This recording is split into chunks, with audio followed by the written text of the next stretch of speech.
So next week will have been 1 year of doing these shows. Does it feel like it's gone, like a year has gone by for you? It feels like it has not been a year, but we've been doing this for almost a year. It's crazy. Have we gotten any better in a year is the real question. Or have we gotten worse? I mean, I'll have to you're get not back. committing nearly as many copyright violations anymore, so that's That's good. true. That's true. It doesn't. Yeah. Yeah. Okay. So we're doing better, basically, is the takeaway. You are committing less crimes, is all I can say. So we have a good episode for you guys today. I think you're really going to like it. But first, if you're new to this show, what we usually do is what we call a cold opening. And that has basically almost never has anything to do with the actual show. And one time, this was several episodes ago. So Brad has a background in biostatistics. And so I thought it'd be a good idea to ask him a bunch of biostatistics questions. And he did really well. And then he texted me later and he's like, remember that time I did really well on your biostatistics questions? So he got all cocky on me.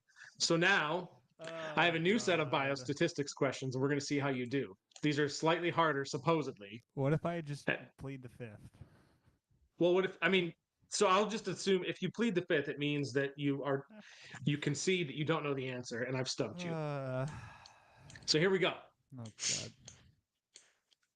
A plant heterozygous for a dominant trait was selfed, producing 140 plants showing the dominant trait and 20 showing the recessive trait.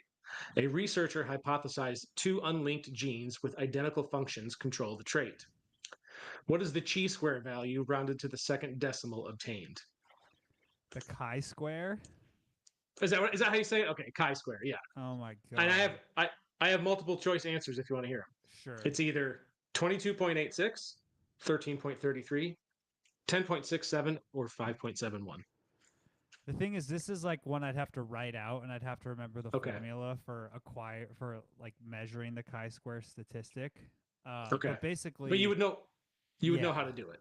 I mean, I'd have to look at my notes for the chi-square formula. I mean, I can look it up, but Well, then we'll move on to the next one, which is an important application of the chi-square distribution is A, making inferences about a single population variance, B, testing for goodness of fit, C, testing for the independence of two variables, or D, all of these answers are correct. the independence of two variables. I get them. It's D. All of these alternatives are correct. Really? I didn't That's think what it it was. says. I've never really used it for goodness of fit. I mean, I'm not the expert here. This is according to advanced grok. So There we go. it says all answers are correct. I mean, you're right. Um, okay. If a hypothesis is rejected at the 5% level of significance, it A will always be rejected at the 1% level, will always be accepted at the 1% level, will never be tested at the 1% level, or may be rejected or not rejected at the 1% level. It, the last one. Very good. Very good. Okay, I just got a couple more. It's so much harder to answer questions when somebody's verbally reading to you than when you can like see them. I understand. Yeah, I get that. That's part of the hard test, though, right? Okay, so the ANOVA procedure is a statistical approach for determining whether or not the means of two samples are equal, the means of two or more samples are equal, the means of two or more populations are equal, or the means of more than two populations are equal. Um,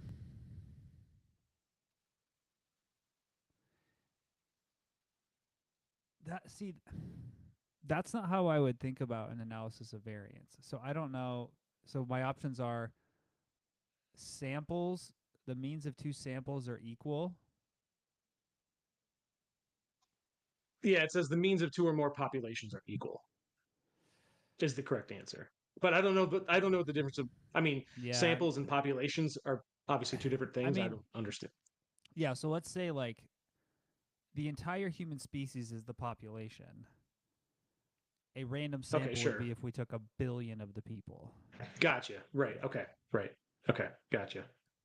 Um, I have one more here for you, and this is suppose the p-value for a test is 0.04. Which of Okay. the following is the most accurate interpretation? Oh God. There's a 4% chance the null hypothesis is true. The observed result has a 4% chance of occurring under the null hypothesis. The alternative hypothesis is true with 96% confidence, or the null hypothesis is false with 96% confidence. It's B. It is B. The observed result has a 4% chance of occurring under the null hypothesis. Yeah. I do have more, but I'll spare everybody. Just because I think everyone else is probably wanting us to get on with it. But I really wanted to see how you would do with those. And so I'll send you Marginal at best today. some additional ones maybe via email, and you can tell me how you feel or what you think the answers are. Okay, moving on. So guys, I wish all my today tests in the grad school were tell me how you feel or what you think the answer should be. say what about the test in grad school? That's what they said. No, I said I wish all my tests in grad school were my professors just saying, tell me what you think the answer should be or which answer do you feel is correct. That would So be awesome. did you ever take did you ever take any of these tests in school and just like completely bomb any of them where you're like, I have no idea what the hell these answers are. Like, I'm going to do terrible on this test. No, I actually had a 4.0 in both my grad programs. Damn. Good job. Okay. Okay. So, as I said before, the topic today is GMO. So we're gonna. I'm kind of surprised that we haven't done this one sooner because but there was I don't think GMOs are as much of a controversial topic as they were before, or maybe that's just because I'm not in those circles. We've moved on to But being outraged about other things now. yeah, exactly. But I did think it was important. They still get brought up once in a while, and sometimes you'll still see things on social media where it's people are debating back and forth whether GMOs are safe or what the health consequences are, and should you eat organic, and should you is what do you do, and all there's all this noise like there is about a lot of things, and so I thought we could break down what GMOs are, where they show up, whether or not you should be concerned, things like that. So point is to give you guys an overall better understanding of GMOs and to try to answer many of the burning questions out there. So we can just start by flat out defining what is a GMO. And I think most people know this, but it stands for a genetically modified organism. And the fact that we have Brad here, which I know you've done some stuff with, genetics and, maybe you can speak on some of that. But essentially, it's when we take a seed or I don't know what just some a vegetable or crop or something, and then we alter its genes to become more resistant to something or better at something, or right, is that It's kind of to the idea, like if magnify a trait that we want that you or right. reduce a trait we don't want. So what would be like the biggest, like an example of, I don't know, like corn. What have we genetically modified corn to do? Have you seen what the original strain of what modern corn looks like? It's called teosinte. Mm-mm. Google a picture of it. It's like, you know, you know when you get the like baby corn. Oh yeah, sure, Imagine a like like Chinese dry restaurants and shriveled up stuff. version of that. Like that's what the original corn looked like. So basically, in most commercial agricultural situations,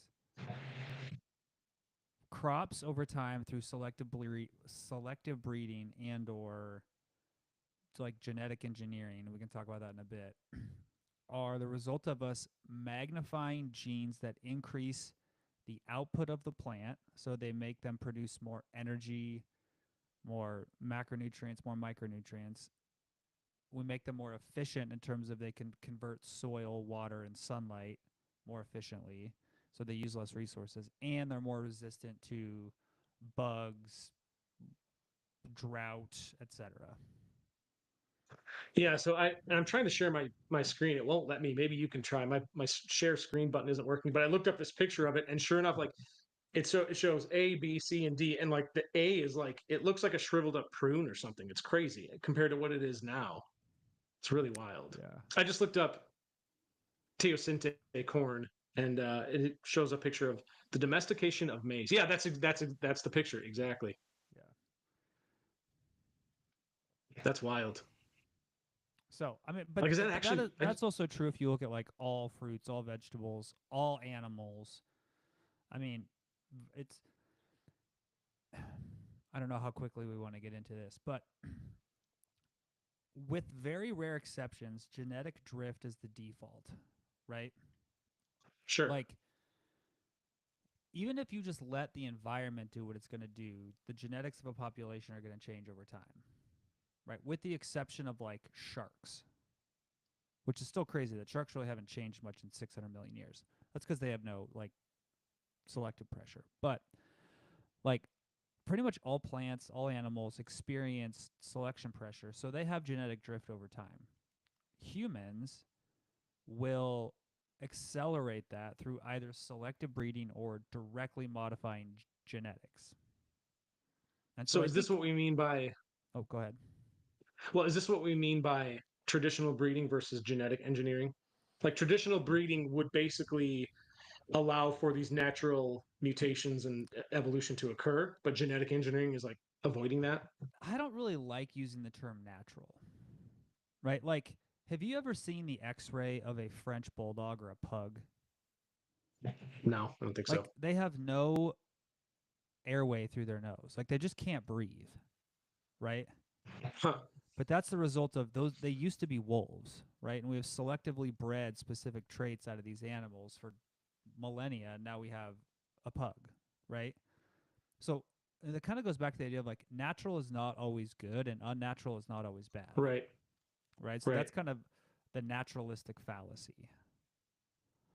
And so what it really means is, I mean, if we talk about GMOs, what you really want to care about is A, what is the outcome of either the selective breeding or genetic engineering, like that the outcome on the plant, the animal, the outcome on the person eating it, and then the outcome on the environment itself and the outcome on the economics of it, right? And all four of those things I think are important.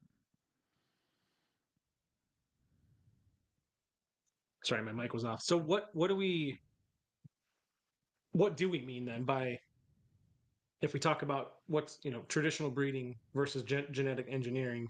What's the big difference? One, we are literally just altering the genes to produce a desired outcome, and the other is what? Well, in both you're doing it. You're altering the genes, right?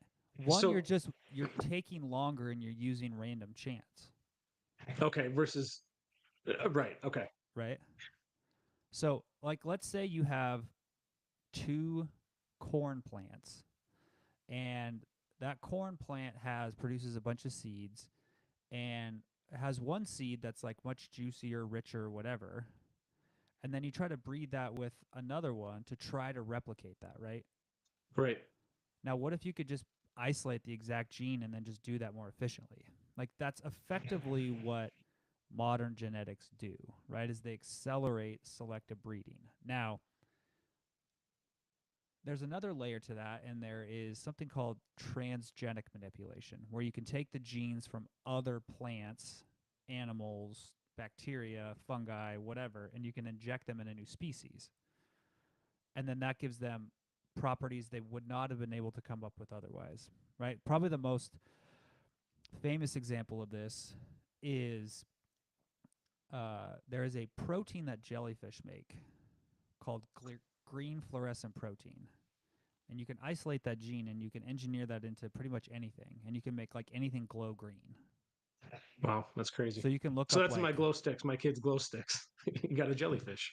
yeah, I mean, basically you can engineer rabbits, you can engineer plants, like you can engineer anything to glow a color if you wanted to. There's actually a whole arc in a Big Bang Theory episode where Sheldon grows or creates night fit uh, goldfish night lights.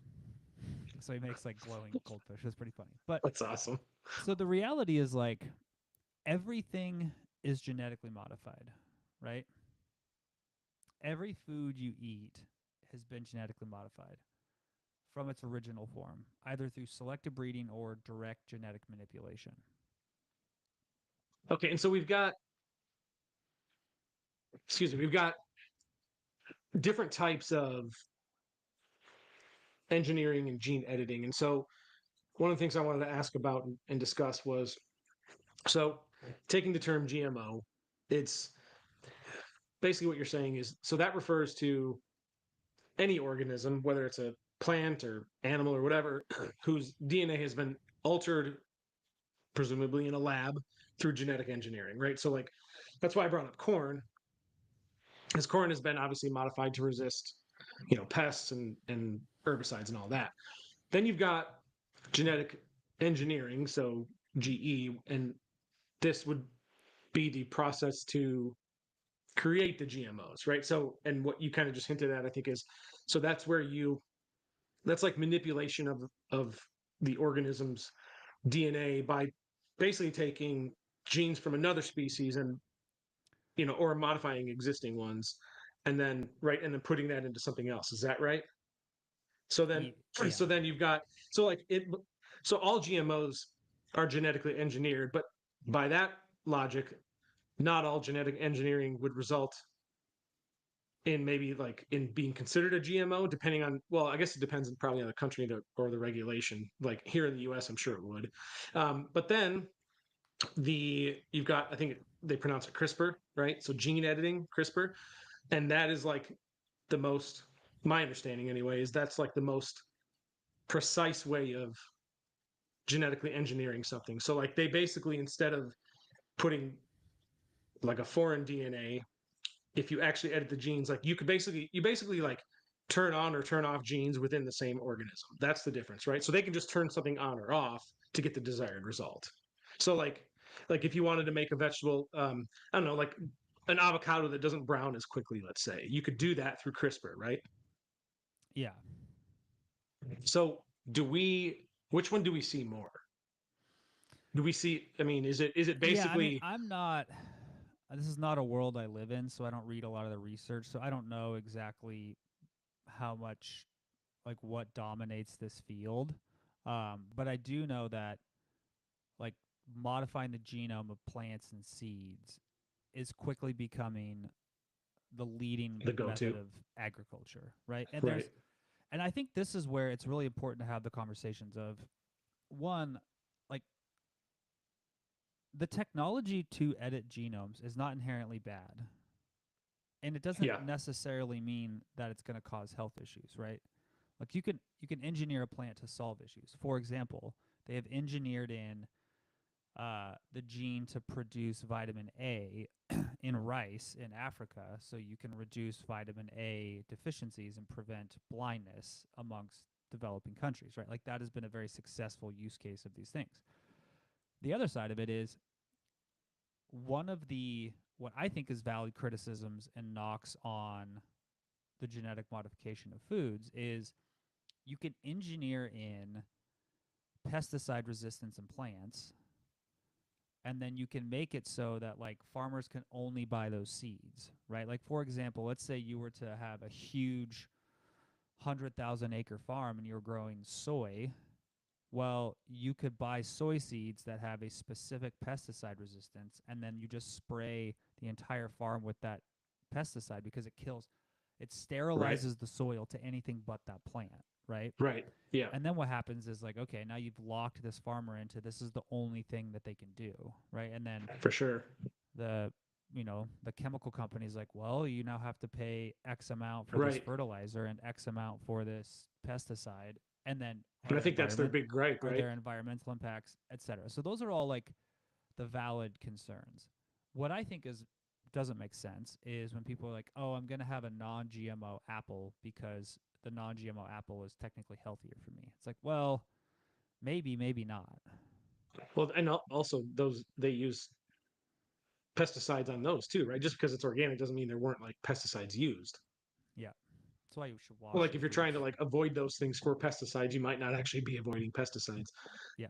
One interesting thing, um, I have to assume you knew this, but I don't know if a lot of people do. Is corn is it contains both the female and the male reproductive parts. So like one thing I remember learning It's when I was a kid, Godzilla. yeah, my dad had a friend who was like big into agriculture, like that was his job, and he was explaining how like the tassel is the male part at the top of the corn plant. You can see that it produces the pollen, and then it falls onto the yes, exactly, and then it falls onto the ear or the silks, the female part. So the ear of like, and that silk comes out like basically it gets fertilized, and that the wind blows the pollen from the tassel is what I'm saying. The pollen doesn't really fall into the leaves; it has to land on the silks.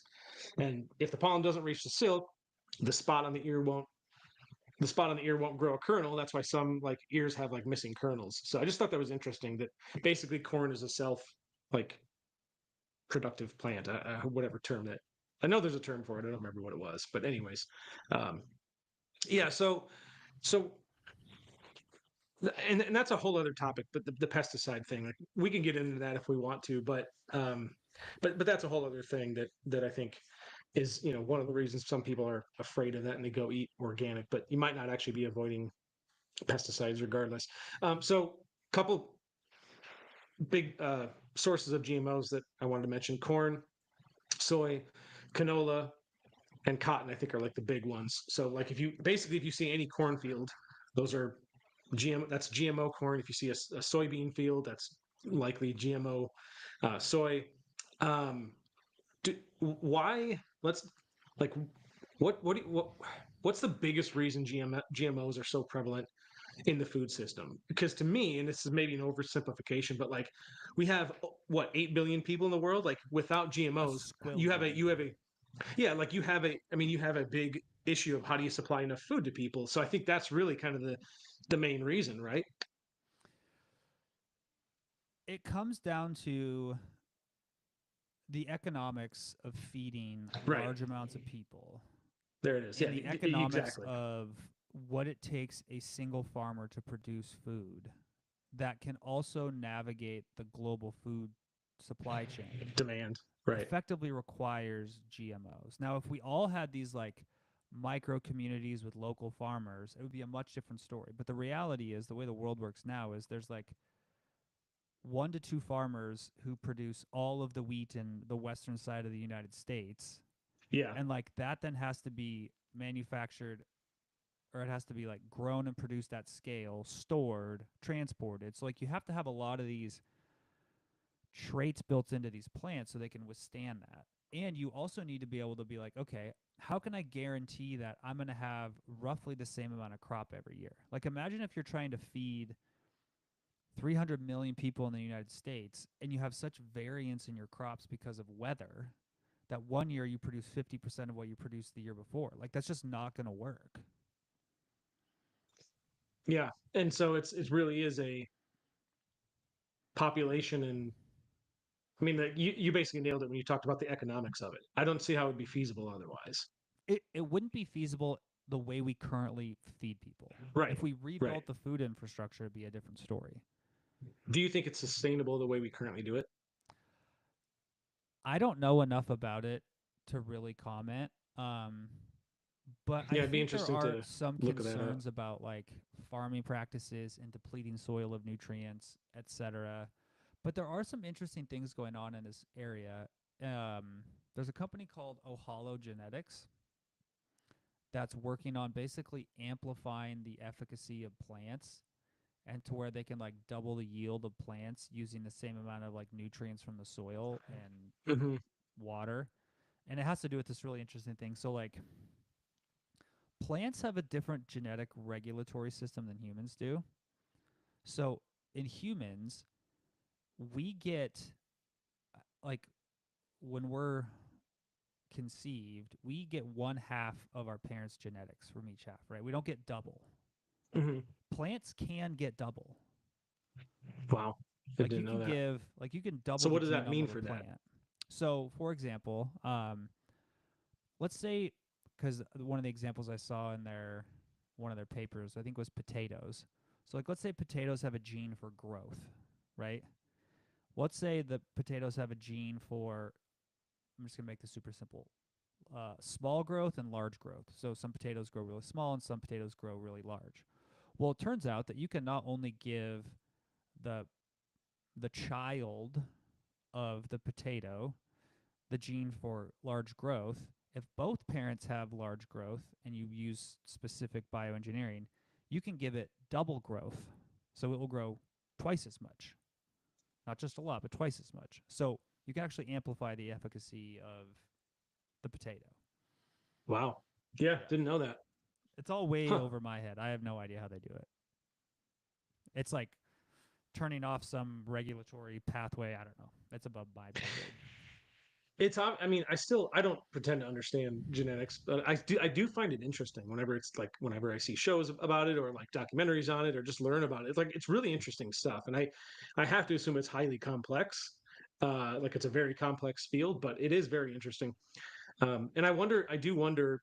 We don't have to dive into this because this is a rabbit hole for sure. But like, I wonder how much AI is going to help A lot. in the yeah, you would have because I would imagine it could simulate Yeah. millions of different scenarios simultaneously and give us much quicker answers.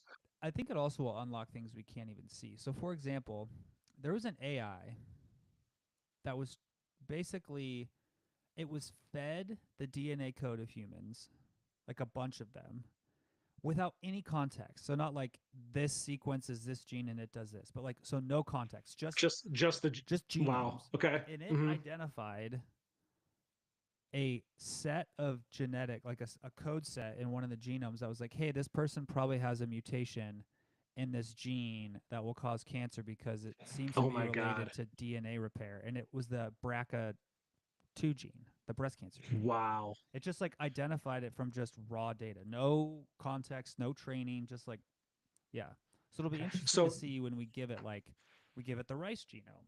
What is it gonna yeah. come up with? Well, that's interesting because now you're basically saying that AI could potentially, depending on your genome, could give you an indication of your likelihood of developing a certain disease later in life just by Yeah, I looking don't at want to that. know. That's wild. That's just wild to me. Want to know an interesting fact? Did you know that the first GMO produced was in 1982? It was the FDA had approved human insulin made from genetically engineered bacteria. That was the first biotech product to hit the market. It obviously wasn't even a food, but it was a medicine. So uh, just kind of found that The interesting that it was more insulin. you know. Another interesting fact today, over 90% of corn, soybeans, and cotton grown in the US are GMO. GMO technology has expanded into crops like papaya, potatoes, and even CRISPR edited mushrooms and tomatoes. So, yeah. Um, so, the idea is there any evidence that we're aware of or that you're aware of that GMOs cause? Let's just start with cancer. That's a big one because I kind of want to like dive into some of these myths and misconceptions, right? Yeah, like are there any documented cases of GMOs being linked to cancer? Is there anything? Is there any evidence that suggests it could increase your risk of cancer? No. Not the Okay. foods themselves. Is there any reason you could think of why a GMO, like why it would increase the like just from a Well, technical standpoint, like how would that mechanism work? Is there any it mechanism by which that could do that? the only real risk that we've identified from either empirical data or mechanism is the overutilization and reliance of very heavy chemicals and pesticides on GMO plants. So, for example, if you were to eat a diet heavy in soy, let's just say, and you ate mostly GMO soy and it came from a farm that just like doused it in some fertilizer, some pesticide, and you Yeah, got a lot of that in your diet from eating that way, that's possible. If you are a agricultural worker and you're handling these pesticides all day, every day because they're GMO foods, you probably have an increased risk of cancer. yeah. Okay, so So it's that, really not the GMO itself. yes, but the like eating a food because of the inherent properties of the food from it being genetically modified, there is no evidence that they pose any measurable health risk. Would you consider? So, have you ever In seen? fact, even corn, there's a paper, I'll link it to you if I can remember where it was, but there's been like substantial work done on this. On what specifically? Like, is there any risk of, Oh, okay. yeah,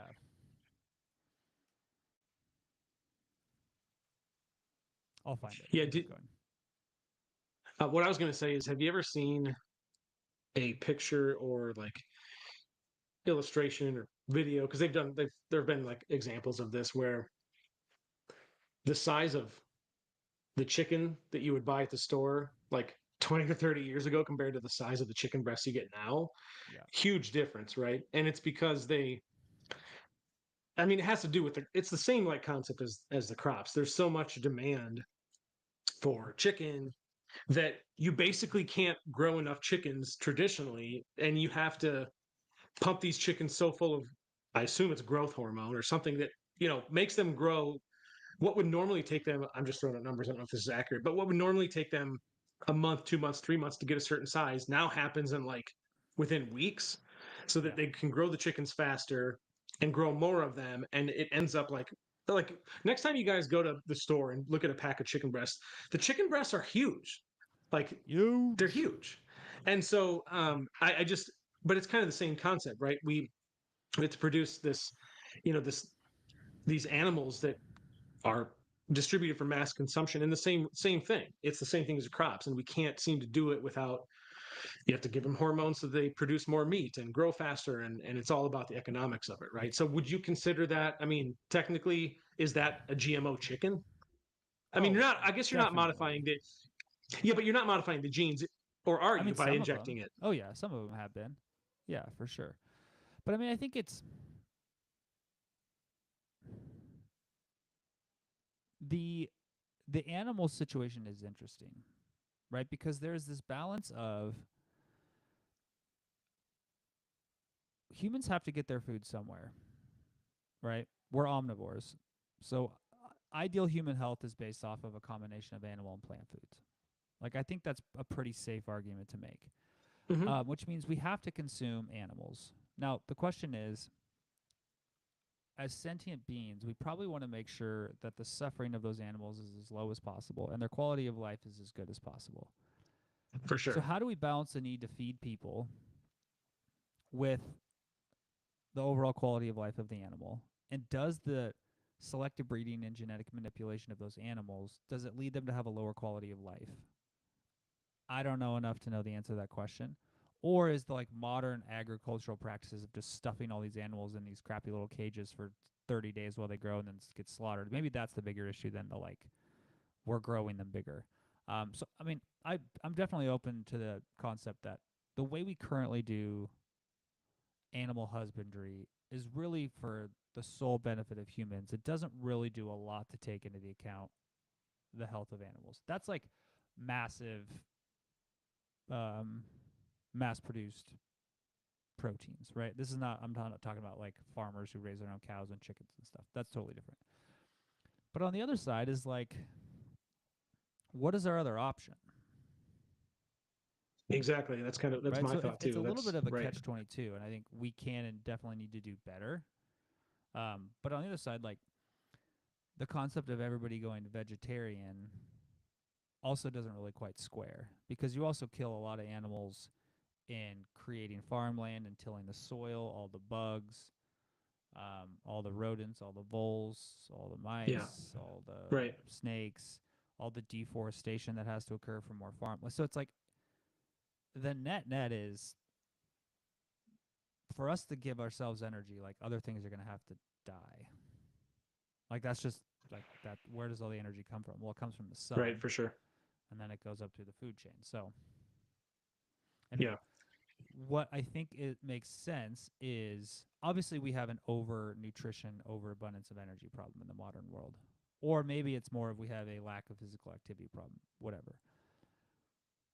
But I mean, like dollar for dollar, life for life, is having one chicken that's the equivalent of three chickens. Is that better in the like metaphysical sense than having to kill three chickens to get the same amount of meat? I don't know. Right. It's a question to Yeah. ask. Yeah. These are the things that I think about. Well, one of the things that I was asked before to put this on the show notes was, and I looked this up because I wasn't entirely sure about it, so I do know the answer. But basically, the question was, well, Europe banned GMOs, so why don't we? And my initial thought was, I've heard that, but like, I don't know if they actually did. Like to me, it seems unlikely that Europe would actually ban GMOs and say we don't allow any of them, because Europe has there's a lot of people in Europe, like, so it just didn't seem likely to me. And so, do you want to touch on that? Do you want to mention anything before I read kind of the research here? Go for it. So, Europe didn't technically ban GMOs. The truth is that the European Union has approved several GMO crops, but most countries choose not to grow them due to political, cultural, and economic factors, not because of scientific safety concerns. Importing GMO products, especially animal feed like GMO soy from the US and Brazil, is allowed and it happens in huge amounts. So, why the perception of a ban? Many individual European countries like France, Germany, and Austria have invoked the safeguard clause, allowing them to restrict GMO cultivation even if the EU approves it. The restriction is often based on public opinion, activism, and the precautionary principle, not hard science. So TLDR, it's less of a scientific ban and more of a cultural and political avoidance. So I guess there's this, there is this misconception that Europe has outright banned them, and it's not true. Their governments just cater to more public skepticism, I think, right? I was trying to Meanwhile, they're think. still importing tons of GMO feed for livestock, and so your chicken may not be GMO, but you know what it It's ate definitely was. I was I'm laughing because I'm just thinking in my head. That's the most European answer of, well, we'll kind of do something, but kind of not do something. I apologize to any European Union listeners. Brad actually is uh, not. He's not anti-Europe. I promise. no, I'm just like that's just pretty par for the course. Like, um, I It's a mean, different culture for sure. it's not a knock. It's not bad. I'm just saying like No, that's pretty standard. But I mean, I think it's the reality is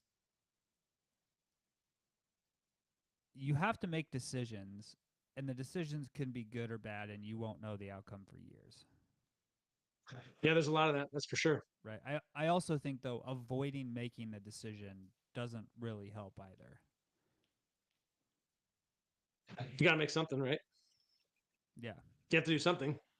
Yeah. So there's also this conception that organic. Well, let's dive into that because that was the next route I wanted to go anyway. Was this whole organic craze? So if you remember, I mean, I had an organic like phase in my life. I think it was probably 2012. I really started paying more attention to my health, and so like I was into the whole, oh, are GMOs bad? And so I started eating more organic, and I don't really do that anymore. I mean, I won't turn it down, but I don't like specifically go shop for organic anymore. And that I found out that non-GMO, so like if it's organic, obviously it doesn't mean that it's always healthier or safer or better for you on the planet. We touched on that a little bit. Organic farming doesn't allow for GMOs. So yes, if something's certified organic, it's also non-GMO, and it restricts the use of like certain pesticides and fertilizers. But they took it a step further, and these companies started labeling food as like all natural, which is basically meaningless. I think. Like, I mean, you could have you could have insects in your peanut butter and it's natural, right? Like insects are natural. So like that's sort of Everything a everything is natural. Everything is yeah, either exactly. natural or supernatural. And I am not aware of any supernatural foods I've eaten except for when I went to mass and had the communion. But like the whole labeling something as natural or artificial is Yeah, just it's it meaningless. doesn't make sense logically. No, it doesn't. I And mean, but that's my point. here's here's the question though, and this is what I always ask people. I don't really actually care about the concept of organic versus inorganic because I don't think it actually answers the question that people are after when they're deciding to choose organic foods, right? You're Which is what? Like how do I eat healthier? How do I be healthier? I think well, is the it's question they ask, right?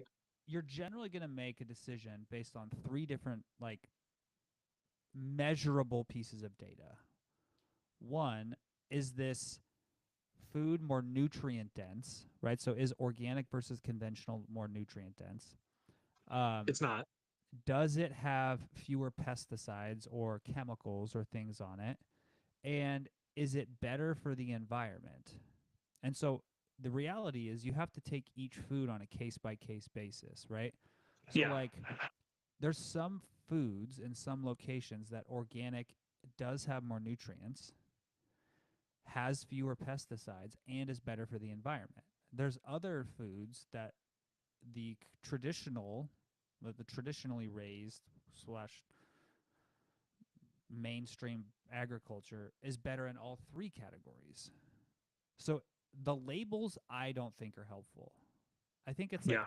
figure out what are the main foods you eat and go do a little bit of research of like, okay, are organic blueberries, do they have fewer pesticides? Do they have greater nutrient density? And are they better for the environment? Okay, I'll buy organic blueberries, but I'm not going to go buy organic bananas because that doesn't mean anything, right? So I don't know if that's true about organic bananas. I'm just making up the example. But I think that is the criteria in which you should make your decision, not the Yeah, label.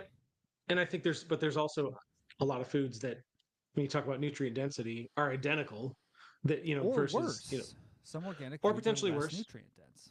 Yeah, right.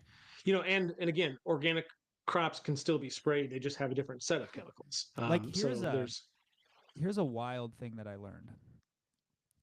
For a long time, I was convinced that when you go to the store, you should only buy wild caught salmon. There was a paper that was published a few years ago that showed that farm raised salmon has a better nutrient profile than wild caught salmon. I bet that's because of how they feed them.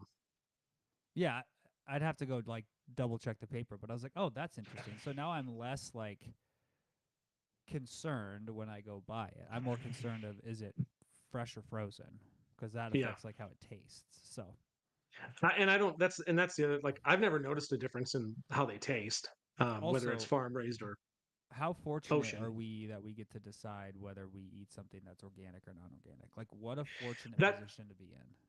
that's a really good perspective because that is a definite luxury for sure.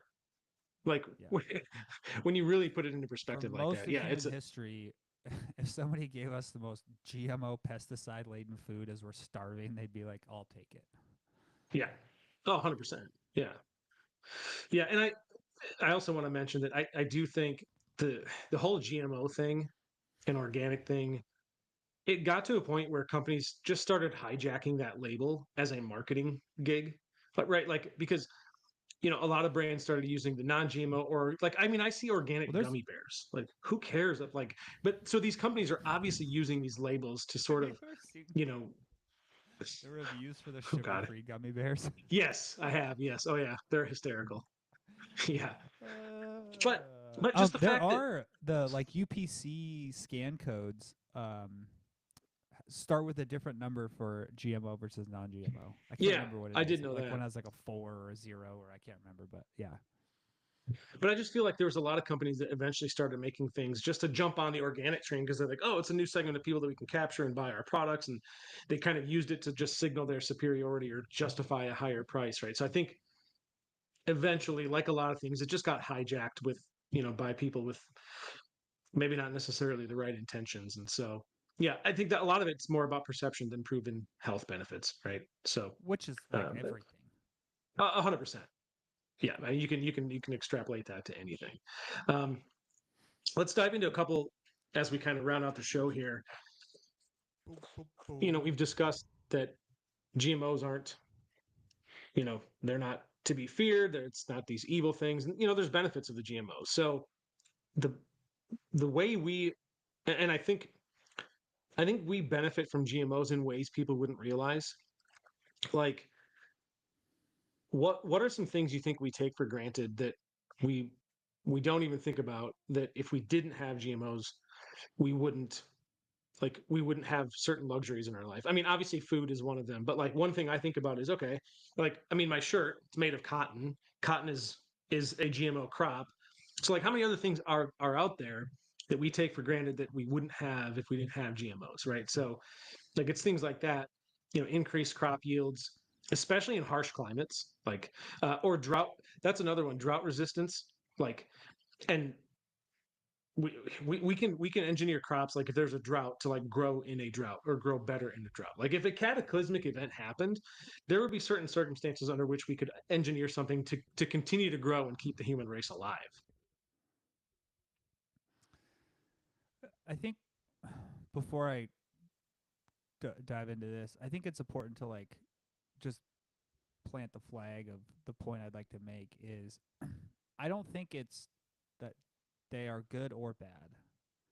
I think it's important that think people think about them correctly, right? Just like anything, right? Yeah. Genetically modifying organisms is a technology, right? We have been using that technology for tens of thousands of years. Like we have been using selective breeding to drive the traits of things that we want for a long time. It just turns out once we figured out what DNA was, and once we figured out how Yeah. to manipulate DNA, we could be much more specific and make those changes quicker.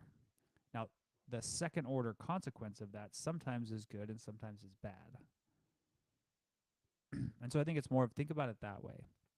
Um, but yeah, I think it's the fact that food is relatively affordable is Hmm. basically the result of the industrial revolution and our ability to modify the traits of plants and animals And to make things more economic. and control our environment and move water around through irrigation. The fact that you can get foods, like the fact that I can eat an apple that's relatively fresh in January in Washington is wild, Yeah. right? Or I can buy any fruit any time of the year. Basically, just get Yeah. it Like wherever I want. that has only been possible in the last 100 years. Yeah, for sure. Like that's crazy. The fact that we can Yeah. go, oh, well, a large part of the continent of Africa doesn't have food that's rich in vitamin A, so kids have high rates of blindness. I, Well, let's just I was just gonna engineer in say, vitamin A in the most abundant yes. crop they have and solve the problem. Like that is Yep. wild. Yep. I was just that's the next point I was going to mention is the fortification of foods, right? You can improve nutrition in developing countries like you just said. Like that's a hugely beneficial thing. Yeah. So really it's these tools and how we use them because you can use them for a lot of good things. It's like the internet. You can use it for good or you can use it for bad. Or you can use it for cats and memes. You know. But yeah, and then you also touched on the other one, lowering your food costs, increased food security. So there's I think when you if you were to like boil it down, I mean, I would have to say to me, undoubtedly the benefits outweigh the negatives. I don't even know that it's a net positive thing that that where we're at. I think it's an inevitability. Do you mean it's an inevitability because of just human evolution and our growth of like as technology evolves and as we learn, or I like think you it's think an that's the natural progression of humans? it is an inevitability of the size of the human race. It is an inevitability of the specialization of human skills, right? We have fewer and fewer farmers, so they have to be able to produce more and more food per unit of Which is person kind of who's doing scary. something.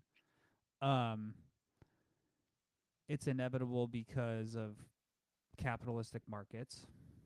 It's Mhm. just like all of human endeavors has made this an inevitability. Yeah. Let's uh let's round out the show. Do we get any questions by the way? Let me just check.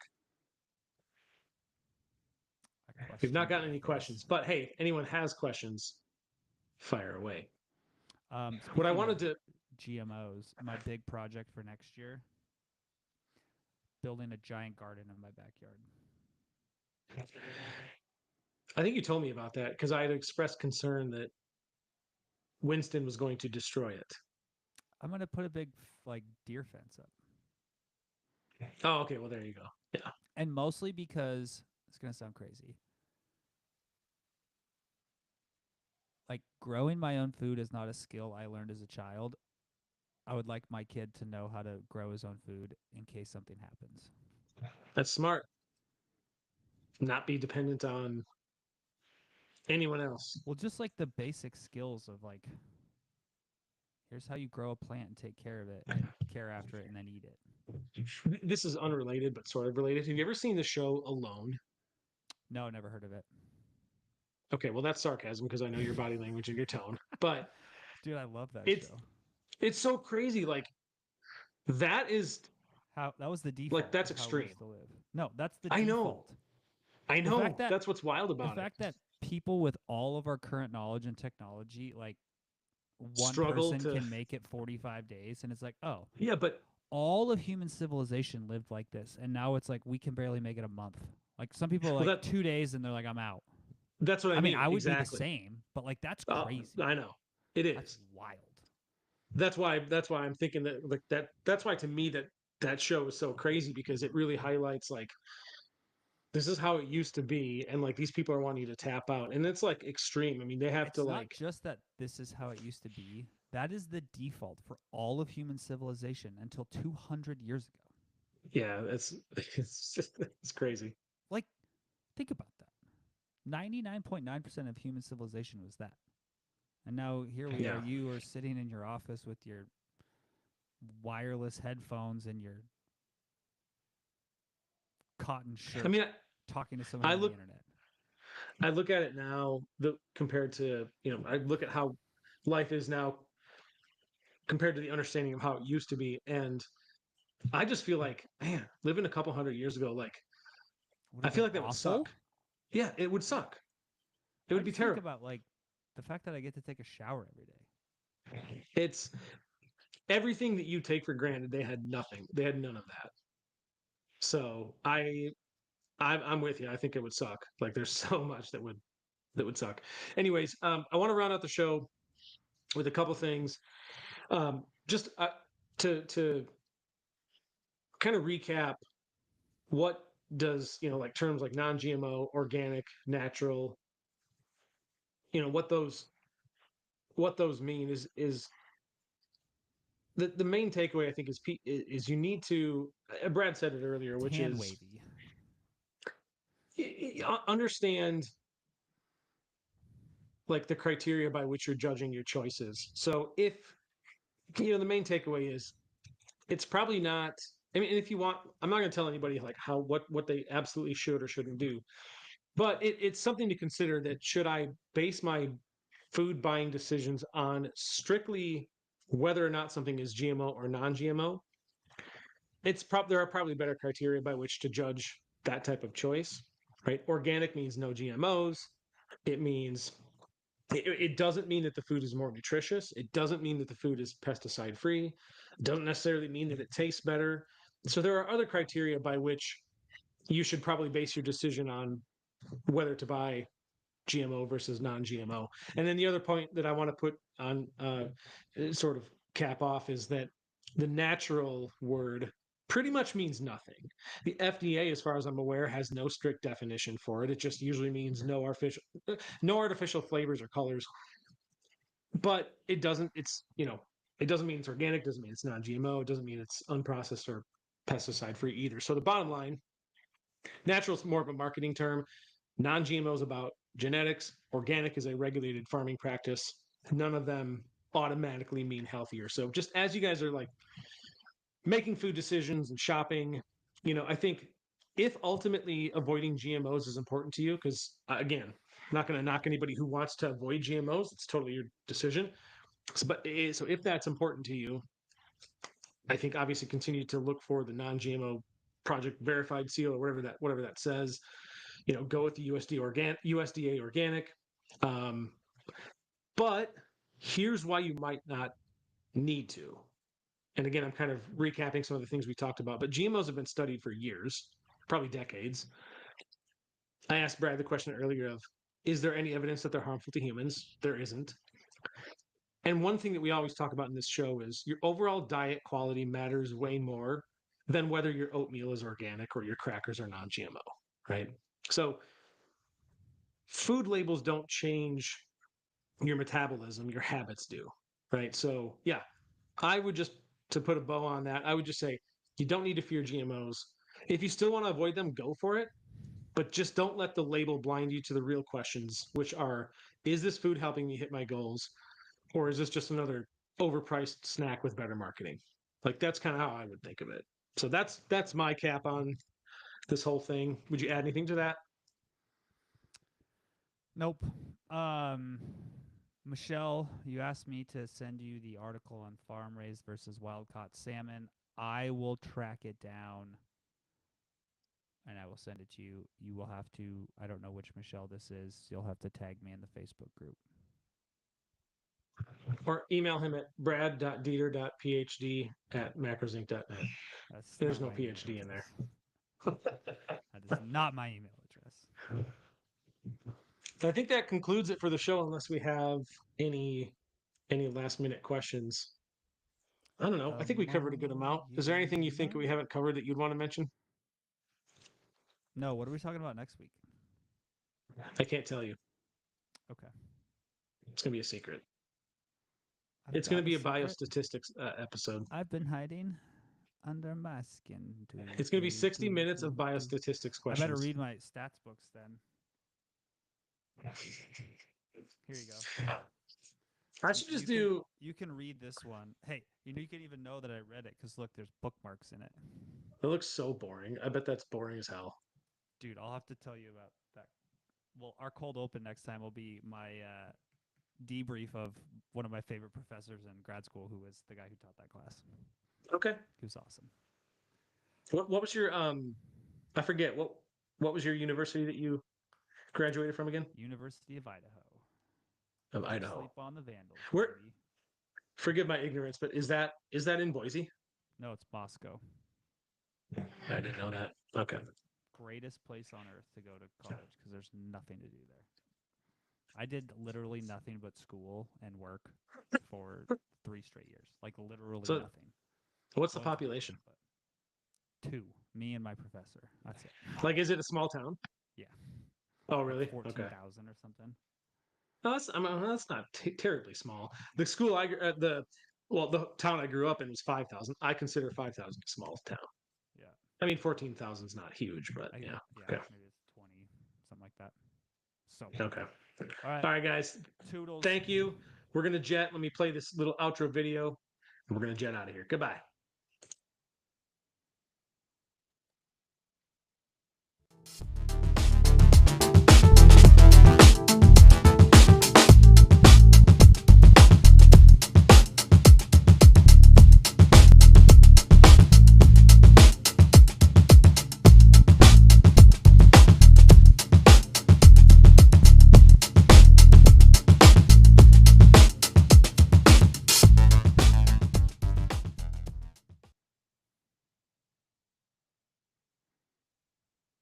We're still live. We're still live. Don't do anything It's not embarrassing. stopping. It's not Don't do stopping. anything embarrassing. Stop it. We're gonna have to close out of here. Bye. I'm leaving. Bye.